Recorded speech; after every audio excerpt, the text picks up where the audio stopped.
Oke Bapak, saya izin untuk mewawancari Bapak ya. Untuk pertanyaan pertama, apa yang mendasari atau menjadi latar belakang Bapak mendirikan budidaya jamur tiram ini? Oh, awalnya itu kita ini karena ada kekosongan waktu zaman COVID, jadi ada teman-teman pada kumpul, jadi ada beberapa hari masuk, beberapa hari enggak, jadi kita bikin kegiatan budidaya jamur. Sebenarnya waktu itu ada pilihannya dua, ada budidaya jamur, ada hidroponik, tapi karena hidroponik biayanya terlalu besar, jadi kita coba budidaya jamur. Berarti awal dari budaya Bapak mengembangkan budidaya ini awalnya iseng karena ingin mengisi waktu luang juga ya? Iya. Berarti juga sebagai penghasil tambahan waktu zamannya COVID terus berkembang sampai sekarang ini. Iya. Oke, terima kasih.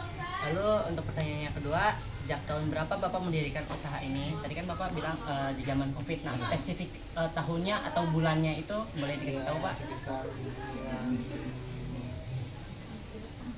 tahun 2000 COVID-19 ya. Iya, 2019-2020-an. Ya, 2020-an. 2020-an. Iya, sekitar bulan Agustusan ke bawah. Oh, berarti sudah hampir 4 tahun ya Pak? Iya. Lalu yang pertanyaan ketiga, apakah usaha yang didirikan ini merupakan usaha pokok atau usaha sampingan Pak? Sampingan, karena tim kami semuanya kerja. Oh, jadi kalau Jadi cuma misalkan peluang aja. jadi ada timnya juga ya, berarti ganti-gantian juga yang jaga jamur ini. Iya. Oke, selanjutnya jenis-jenis budidaya apa saja yang Bapak kembangkan di dalam usaha jamur ini? Misalkan kayak jamur pasti ada spesiesnya, Bapak kembangkan yang spesies apa aja? Biasanya kita di sini jamur tiram sama jamur kuping. Oh, jamur tiram sama jamur kuping. Iya. Lalu yang selanjutnya, jenis lahan apa yang umumnya digunakan, yang Bapak gunakan untuk budidaya ini? Misalkan lahannya itu yang kering, lahannya yang Lembab. yang lembab aja. Jadi ada mungkin suhunya juga diatur ya Pak? Iya, Buat ini dijaga. 27 ke bawah. Udah tutup ke bawah. Tambahkan 80%. Kalau misalkan sewaktu-waktu tempatnya kering, apa yang Bapak lakukan? Dilakukan penyiraman untuk pengaturan suhu, mungkin penyiramannya sehari 3 kali Oke, sehari. agar suhunya tetap terjaga. Oke. Yang selanjutnya, menurut Bapak jenis budidaya apa yang tersulit yang pernah Bapak budidaya? Kan sebelumnya Bapak bilang ada usaha hidroponik, itu udah di jalan atau belum Pak? Waktu itu yang jalan hidroponik biasanya Pak RT. Kedua waktu ada kegiatan yang ditawarkan Pak RT untuk kegiatan di masyarakat. Kedua waktu itu pas juga ada COVID, ya udah kita ambil yang jamur. Karena kalau hidroponik biasanya pemasarannya agak susah. Tapi sebelum jamur ini Bapak udah nyoba yang usaha hidroponiknya belum? Oh belum, jadi langsung jamur aja ya, karena hidroponik itu juga menurut Bapak susah. Iya, bukan susah sih sebenarnya, hidroponik itu lebih gampang ya. Cuma bangsa yang hasil hidroponiknya itu kita mau jual berapa? Karena hidroponik itu prosesnya membutuhkan biaya yang cukup mahal, karena kan ada vitaminnya harus di setel semua ya kan. Kalau misalnya vitaminnya kurang ya tumbuhannya juga nggak bagus.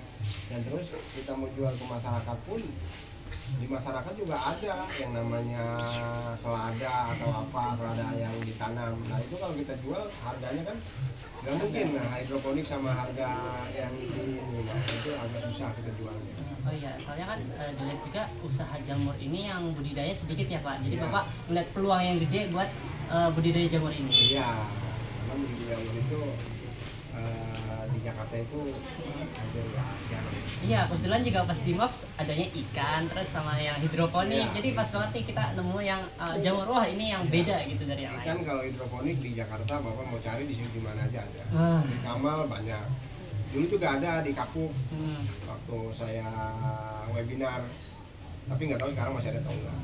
Biasanya kalau yang ikan paling yang di perikanan Cengkareng ya. Iya. Karena kita sering kumpul juga di Kapuk. Oke. Kita ke pertanyaan selanjutnya. Apa persiapan yang perlu dilakukan sebelum memulai budidaya? Persiapannya itu ya mentalnya Mental. orangnya. Iya, karena kalau jiwanya wirausahaanya nggak ada ya nggak bisa.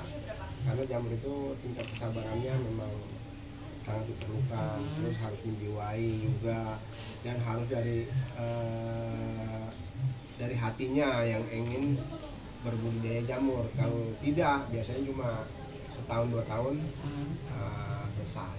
Tapi sebelum Bapak memulai usaha ini, apa sih yang Bapak persiapin pertama-tama, kayak misalkan lahan atau benih-benihnya yang Bapak siapkan?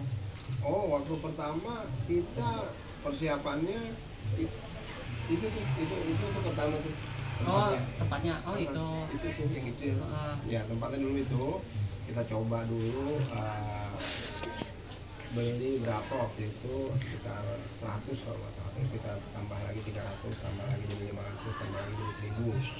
Nah itu biasanya kita survei ke tempat-tempat jamur itu di daerah Balaraja sama daerah Bogor. Ya, kita sharing ilmu lah. Oh, berarti sebelum Bapak ngembangin ini Bapak kayak cari yang udah pengalaman ya, Pak? Iya. Berarti istilahnya itu cari ilmu buat yang udah pengalaman. Iya, kita cuma kunjungan terus ya kita praktekin di sini.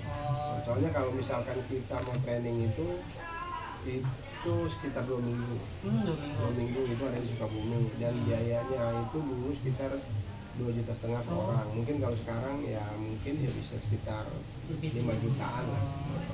Nah, kita nggak. Kedua, kita juga kan di sini cuma semuanya bekerja. Jadi kalau misalkan training seperti itu sampai 2 minggu ya nggak bisa. Jadi ya kita manfaatin autodidaknya kita, terus kita lihat caranya itu gimana, terus prosesnya gimana, ya kita lihat ya satu-satunya aja, dan itu kita pelajari. Selain dari pengalaman orang lain, apa sih Bapak Bapak ini belajar dari mana aja selain dari pengalaman? Biasanya selain dari lapangan ya kita baca buku-buku. Oh, ada buku gitu ya. Kita next ke pertanyaan selanjutnya. Bagaimana cara Bapak untuk merawat dan memelihara budidaya jamur ini? Jamur itu perawatannya ya, satu kan tadi kelembapannya mesti dapat 80% lah. Terus suhunya harus 27 ke bawah ya. Kalau dia 30 keluar si jamurnya, cuma nggak maksimal. Nah, penyiramannya kalau dalam musim panas biasanya 3 kali, pagi, siang, sama sore. Terus kalau dia musim hujan mungkin ya sekali 2 kali bisa. Itu penyiramannya nggak kayak penyiraman pohon ya. Ada teknik khususnya berarti? Dia cuma embun-embun aja. Kalau pagi mungkin kita basahin, cuma kalau siang sore pagi siang sama sore kita cuma pengemburan aja agar suhunya karena dia nggak perlu terlalu basah. Kalau terlalu basah pun medianya akan busuk dan nggak akan keluar jamur malah. Kalau misalkan media busuk itu bisa dipakai lagi atau emang langsung dibuang? Buang. Terus kalau misalnya ukuran jamur yang tumbuh itu maksimal berapa? Maksimal bisa setelapak tangan lah ya. Satu piring gede bisa. Tergantung dari bibitnya mereka. Berarti ada jenis-jenis bibit yang pertumbuhannya juga ya? Iya. Ada yang keluarnya kecil tapi banyak, ada yang keluarnya 2-3 sampai besar. Nah, perawatannya itu. Oke, pertanyaan selanjutnya, bagaimana cara Bapak untuk mengembangkan budidaya Bapak? Jadi dari awalnya itu gimana sampai saat ini gimana Bapak mengembangkannya? Awalnya itu kita setelah survei itu kita bawa sekitar 100, ya kita modal sendiri lah. Setelah kita coba berhasil, ya kita laporin ke tim kita yang sekitar 20 orang ini ya, kita udah coba hasilnya berhasil, ya udah akhirnya kita kolekkan semua 20 orang sarang 100.000. Akhirnya kita belilah sekitar 1.000 backlog. Dari 100 ke 300, 500 sampai 1.000. Setelah berkembang hasilnya jadi modal dari 2 juta akhirnya dapatnya sekitar 4,5 juta. Kita kasih tahu anak-anak, ya udah tim kita udah kita perlebar. Akhirnya mereka tambahin sarang 200, jadi sekitar sarang 600. Nah, kita bikin lah waktu itu di teman kita juga ada lahan yang kosong pakai. Jadi waktu itu kita ada sekitar 5.000-an lah. 5.000-an. Dan 5.000-an itu ya kita hasil penjualannya kita kumpulin, terus balik modalnya semua sama kita keuntungannya. Nah setelah itu baru datanglah PLN tuh yang ada tulisannya tuh. Oh, PLN kasih dana sekitar 100 juta lah di anak-anak kita balikin semua, investasi anak-anak teman-teman kita balikin semua. Dan yang sekarang kita kelola ya dana dari PLN. Oh jadi kayak PLN itu naruh investasi ke bapak gitu ya? Hibah biasanya. Oh, hibah. Dia setiap ada poktan-poktan yang kira-kira dapat berkembang biasanya mereka kasih dana. Tapi kan PLN hibah, bapak ngerasa untung nggak sih dari hibah itu? Atau merasa rugi? Kan awalnya kan punya sendiri, terus tiba-tiba PLN datang ngibahin lahan budidaya bapak.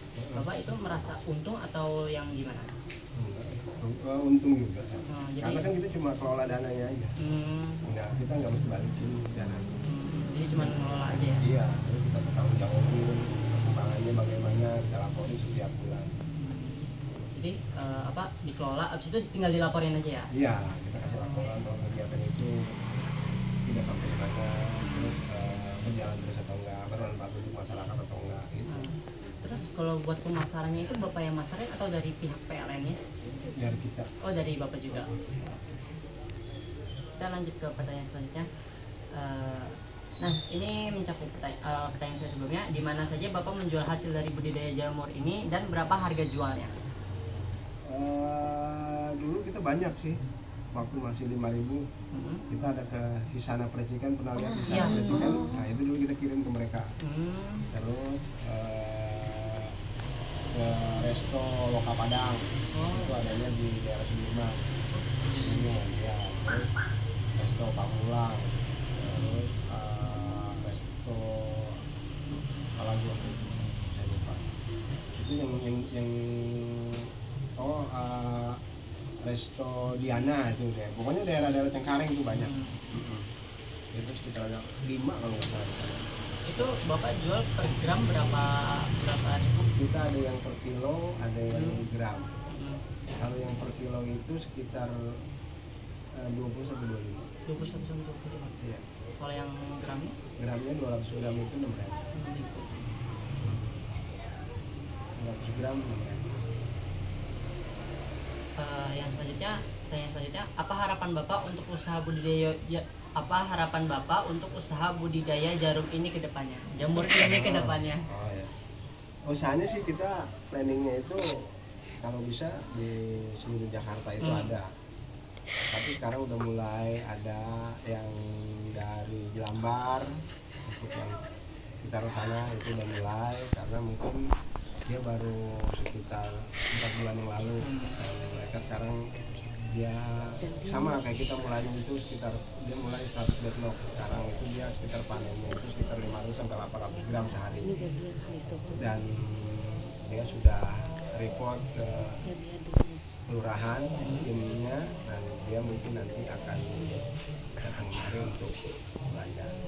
Terus dari sekolah SD mana Tangerang Selatan satu kalau nggak salah ya, di daerah Cirebon sana, yaitu juga ada. Jadi kita sebenarnya udah banyak ke Kembangan juga ada, yang daerah dekat wali kota situ. Jadi kita maunya sebenarnya planning kita itu semua Jakarta ada. Di Jakarta Timur udah ada di Halim, itu namanya Bu Nur. Ya, jadi kalau bisa kita seluruh Jakarta itu ada, walaupun kecil perwakilan. Jadi apabila nanti ada kegiatan-kegiatan di balai kota, nah kita bisa ketemu semua di sana. Tapi berarti masih satu grup gak sih Pak? Masih satu tim atau udah beda lagi? Beda. Oh udah kita beda lagi. Kita cuma mentorin aja. Mau belajar kita mentorin sampai dia bisa. Ya. Nanti kan dia juga akan kasih tahu ke teman-temannya yang mau belajar. Ya kita akan.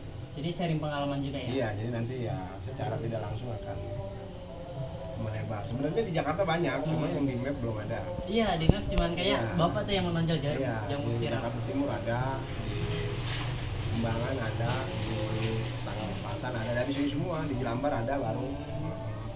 Terus sekarang di Kelurahan Kebun Jeruk juga sini ada, itu sekitar 5.000-an. Ya, lahannya 1.000 meter. Kalau kita kan kecil. Oke, kita ke pertanyaan selanjutnya. Apa saja sih hambatan atau kesulitan yang Bapak alami selama melakukan budidaya jamur ini? Oh, kalau di sini sih biasanya cuma lahan sih. Lahan aja. Iya. Mungkin kalau waktu zaman COVID Bapak hambatannya apa? Zaman COVID malah nggak ada hambatan. Oh, nggak ada, malah teman sukses. pada kumpul rumah. Oh. Setelah COVID selesai ya ini agak susah karena semuanya kan udah pada kerja. Jadi ya yang bisa-bisa waktunya. Jadi ini juga jadi sampingan ya Pak? Iya. Kita ke pertanyaan selanjutnya.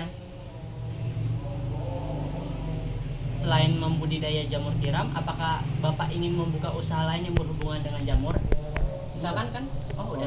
Olahan udah. Oh, Cuma udah. kita perizinannya yang belum turun. Oh, Kita udah udah. jalan dulu setahun. Itu kita dari jamur gitu kita olah nugget, sempol, keripik jamur, bakso, sama nasi bakar. Nah, itu kita udah kelola. Cuma perizinannya kita belum dapat nih karena waktu itu di tanyain masalah perizinan kita nggak punya. Jadi ya kita stop dulu. Itu tulisannya namanya dapur kreasi bunda. Itu ibu-ibu yang ngerjain. Tapi ini dapurnya masih jalan atau lagi di stop? Lagi stop. Lagi Karena ngurus izinnya belum perizinan. turun. Jadi kita maksudnya biar nggak kendala di lapangan nanti apabila ada pertanyaan ada izin atau enggak, ya kita lapin izinnya dulu. Ya. Nah, tadi ibu udah pada mau ini cuma ya takutnya nanti bermasalah. Iya. Sebenarnya sih nggak masalah sih, cuma Iya. takutnya nanti ada aja yang nanya ini izinnya apa ini. Kita ya, Berarti sekalian buka lapangan kerja buat ibu-ibu juga ya Pak di sini? maunya sih begitu. Biar mereka juga ada tambahan tambahan ekonomi keluarga. Iya. Terus biasanya Bapak tadi kan ada olahan jamur, sempol itu biasa dijual berapaan Pak? Aduh, sempol berapa sih?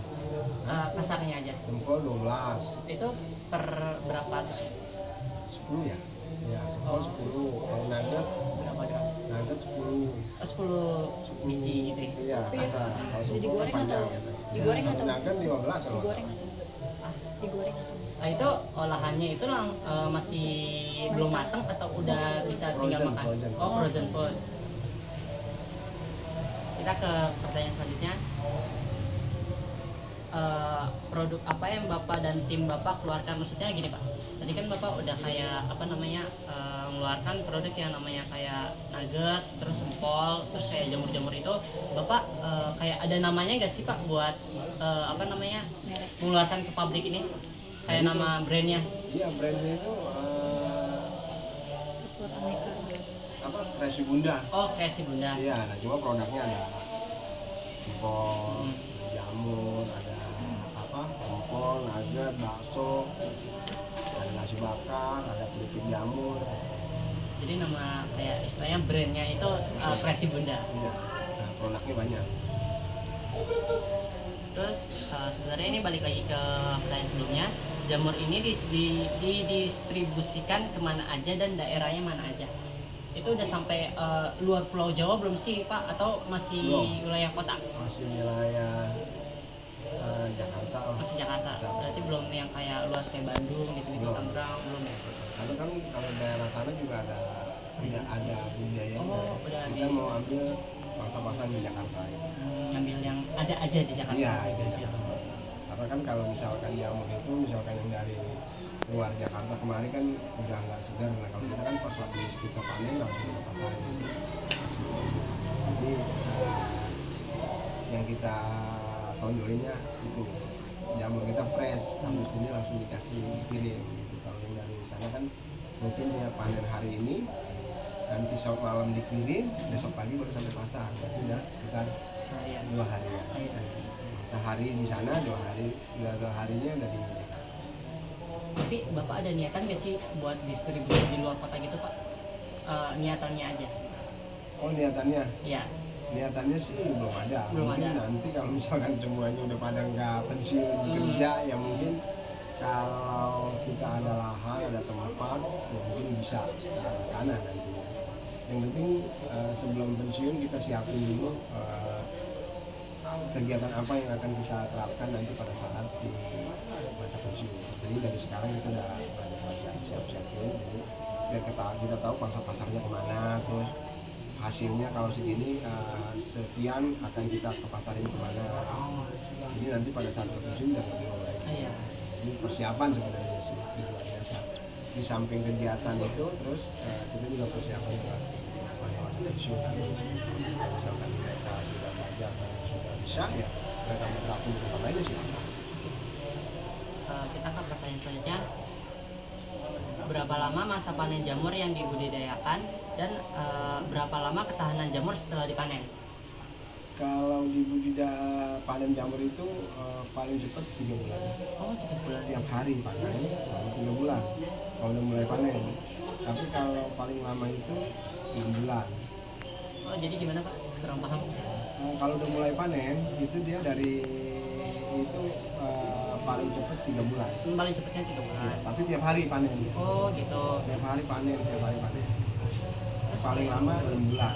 Tergantung kualitas deadlocknya. Oh, ada kualitas bedrocknya juga ya? Iya. Berarti semua juga berpengaruh dari situ. Iya, kalau kualitas deadlocknya kurang bagus biasanya 3 bulan udah habis.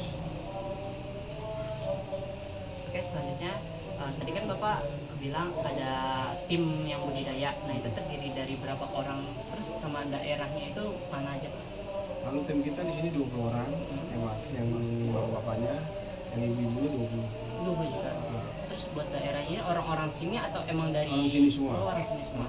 Kalau misalkan yang kita mentorin itu ya ada di Jakarta Timur, ada di Tangerang Selatan, ada yang di Jamban, ada yang di Kelurahan Kebonjeruk, ada yang di mana lagi Kembangan.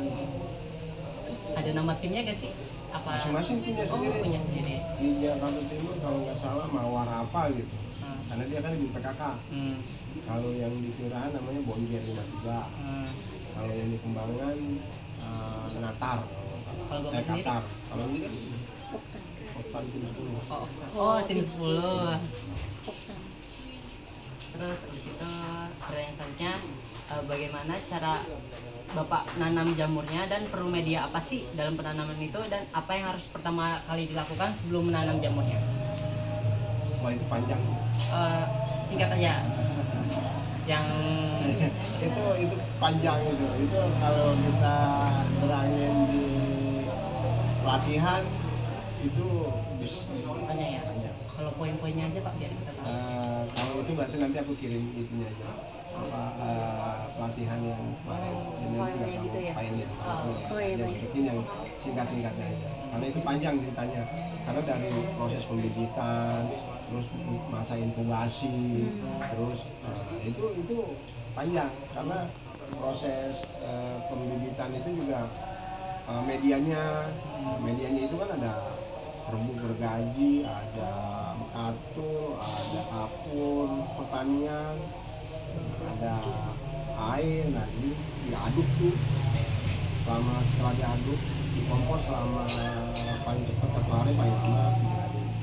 Itu baru dimasukin ke plastik.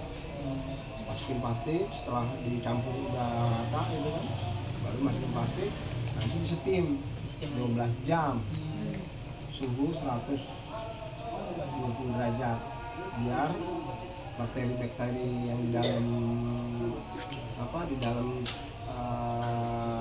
media tadi itu yang ada 5 campuran itu 3 campuran itu bakterinya mati. Dan setelah 12 jam steril di steam baru masukin bibitnya. Setelah masukin bibitnya ditaruh di ruangan inkubasi yang suhunya di atas 30 derajat agar meselurnya bisa tumbuh. Setelah dia tumbuh jadi semua selama 40 hari baru ditaruh di ruang yang siap untuk dipanen. Dan biasanya ditaruh di setelah 40 hari ditaruh ruang untuk dipanen biasanya minggu paling bisa kalau di Jakarta itu biasanya sebulan atau 2 minggu biasanya dia keluar. Kalau suhunya lepas, kelembapannya pas dia akan keluar. Nah itu singkatnya. Tapi kalau ceritanya untuk prosesnya ini apa berapa persentasenya terus harus dilakukan apa pemilihannya apa itu panjang itu sangat panjang tapi singkatnya itu aja sih. Iya singkatnya poin-poinnya itu aja. Iya poinnya itu aja. Oke, untuk pertanyaannya mungkin jadi pertanyaan masih ada. Setelah masa panen agar jamur tetap terjaga kualitasnya lebih baik disimpan di mana sih Pak? Biasanya kita tinggal di kulkas. Di kulkas. Itu di kulkas biasanya ketahanannya berapa hari, Pak? Kalau jamur Jakarta itu bisa 2-3 hari Mas Pak. Misalkan udah di kulkas nih, didistribusikan, itu biasanya bertahan di konsumennya berapa hari supaya masih bagus kualitasnya? Konsumennya ya paling 1 hari ya. Karena kan udah di tapi kalau dia habis beli dia taruh di kulkas ya bisa tahan. Cuma jangan terlalu lama. Langsung diolah kalau bisa ya? Iya, karena dia kan namanya produk segar, jadi nggak bisa tahan lama. Ada lagi? Udah. Oke, terima kasih Bapak Sebelit udah meluangkan waktunya. Kami juga pertanyaannya udah habis. Kurang lebihnya mohon maaf. Saya Farezi, izin mundurkan diri. Assalamualaikum warahmatullahi wabarakatuh.